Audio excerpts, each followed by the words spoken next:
بسم اللہ الرحمن الرحیم۔ آج کی جو میری ویڈیو ہے وہ 12 ربیع الاول کے حوالے سے ہے کہ بہت سے لوگ ہیں وہ اکثر سوچتے ہیں کہ 12 ربیع الاول والے دن کیا کرنا چاہیے یا ربیع الاول کے مہینے میں کیا کرنا چاہیے۔ تو ہم سب کے ذہن میں جو ہے وہ ایک بات آتی ہے، وہ یہ ہے کہ جی اس مہینے میں محفلیں کروا لینی چاہیے یا جلوس نکال لینے چاہیے، نعتیں پڑھنی چاہیے۔ تو بہرحال یہ ایک موقف ہے، تو میں نہیں کہتا کہ جو ہے وہ اس دن جلوس نہ نکالیں یا محفلیں نہ کروائیں یا نعتیں نہ پڑھیں، اچھی باتیں کریں جو آپ کر سکتے ہیں، آپ کی مرضی ہے۔ لیکن جو بھائی دوستو سب سے اہم بات ہے نا وہ یہ ہے کہ کوئی بھی جو شخص ہے نا یا کوئی بھی غیر مسلم ہے یا کوئی بھی دنیا میں کوئی آدمی ہے یا کوئی کچھ بھی ہے، وہ کبھی بھی ہم سے یہ نہیں پوچھے گا کہ بھائی آپ نے اپنی زندگی میں کتنی محفلیں کروائی۔ وہ کبھی بھی جو ہے وہ یہ نہیں پوچھے گا کہ بھائی آپ نے اپنی زندگی میں کتنے جلوس نکالے ہیں۔ وہ کبھی بھی نہیں یہ پوچھے گا کہ آپ نے اپنی زندگی میں کتنی نعتیں پڑھی ہیں یا کتنی پڑھوائی ہیں، جو بھی کیا۔ تو بھائی دوستو جو اہم بات ہے نا وہ یہ ہے کہ وہ یہ پوچھے گا کہ بھائی مجھے اللہ کے نبی کی سنتوں کے بارے میں بتاؤ، مجھے اللہ کے نبی کے حلیے کے بارے میں بتاؤ، مجھے اللہ کے نبی کی سیرت کے متعلق بتاؤ۔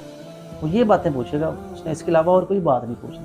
تو آپ اللہ کی ذات کو حاضر ناظر جانتے ہوئے یہ اس بات کی جو ہے وہ گواہی دے سکتے ہیں کہ ہم کسی بھی شخص کو جو ہے وہ اللہ کے نبی کا حلیہ بتا سکتے ہیں،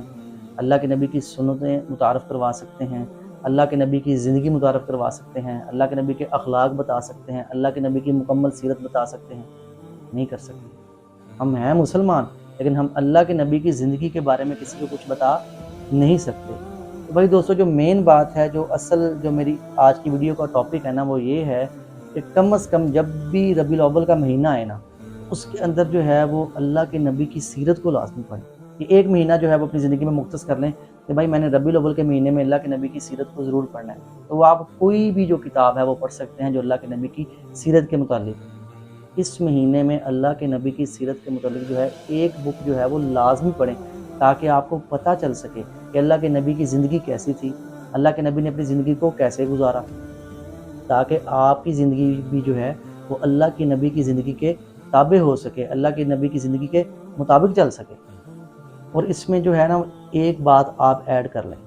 کہ جب بھی 12 ربیع الاول آئے گا نا کہ میں اس میں ایک سنت کو جو ہے وہ اللہ کے نبی کی ایک سنت کو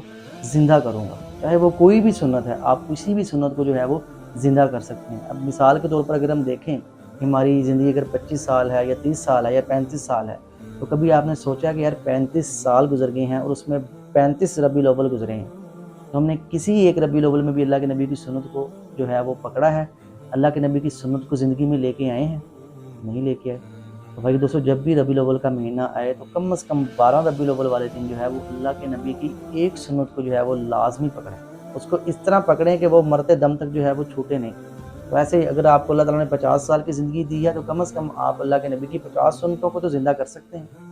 اس لیے اگر کوئی زندگی کی جو باقی بہاریں گزر چکی ہیں ان میں آپ اللہ کے نبی کی سنتوں کو زندہ نہیں کر سکے تو ہر ربیع الاول پر 3-4 سنتوں کو زندہ کریں۔ تو مین بات تو یہ ہے کہ ہم نے سیکھنا ہے کہ ربیع الاول والے دن ہم کیا کریں یا ربیع الاول کے مہینے میں ہم کیا کریں۔ تو یہ جو مین چیز ہے وہ یہی ہے کہ بس اللہ کے نبی کی جو زندگی ہے وہ ہماری زندگیوں میں آ جائے، اللہ کے نبی کی جو عملی زندگی ہے وہ ہماری زندگی میں بھی آ جائے، ہم بھی اللہ کے نبی کی زندگی کے مطابق زندگی گزارنے والے بن جائیں۔ تو بھائیو دوستو آپ لوگوں سے ایک ریکویسٹ ہے، وہ یہی ہے کہ کم از کم اس مہینے میں جو ہے اللہ کے نبی کی سیرت پر کسی بھی کتاب کا جو ہے وہ مطالعہ لازمی کریں، اور ربیع الاول میں جو ہے 12 ربیع الاول کا جو دن ہے اس میں کم از کم اللہ کے نبی کی ایک سنت کو جو ہے وہ زندہ لازمی کریں۔ یہ ایک چھوٹا سا پیغام ہے آپ لوگوں کے لیے، تو آپ سے گزارش ہے کہ جس کو جو ہے وہ زیادہ سے زیادہ شیئر کریں۔ اللہ تعالیٰ مجھے، آپ کو، ہم سب کو جو ہے وہ عمل کی توفیق عطا فرمائے۔ جزاک اللہ خیر۔